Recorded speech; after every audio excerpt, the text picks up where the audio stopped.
Hi, I'm Joy Nickson. I am your registered nurse case manager. I have a master's of science in nursing with the emphasis on education. I love being a nurse. I've worked in different places around the world, in military hospitals and private hospitals. Now, 20 plus years later, I am working in case management, which I also love. Today's healthcare has caused many challenges for patients. Not just COVID, but many other obstacles to patient care. They're asking me tons and tons of questions that should honestly be asked to their providers. Providers have very little time to see their patients, and patients aren't feeling like they're getting everything out in that one visit. So having a case manager is so helpful because we can streamline that process. So what happens is we develop a case plan where we go through all of the needs of the patient, we go through all of their expectations, and then we plan that for their next office visit. They have a much better, much more successful experience with their provider having a case manager.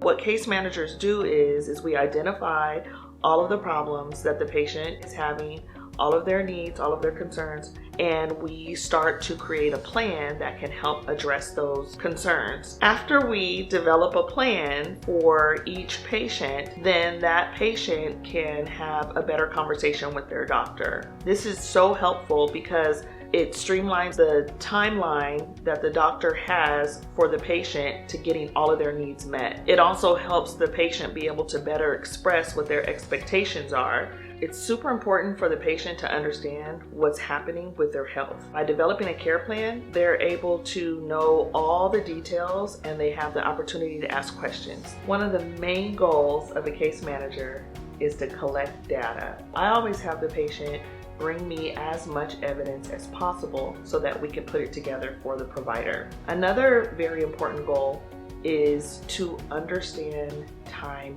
management. Time management is a big deal. Providers these days have very little time to assess a patient and come up with a diagnosis. Another important topic when case managing is research. You get the opportunity to do some research on your patient, but more importantly, the patients get to tell you all about what's going on with them. If I could make a wish, it would be for every patient to have their own case manager or some type of process that can help them navigate through the complicated healthcare system.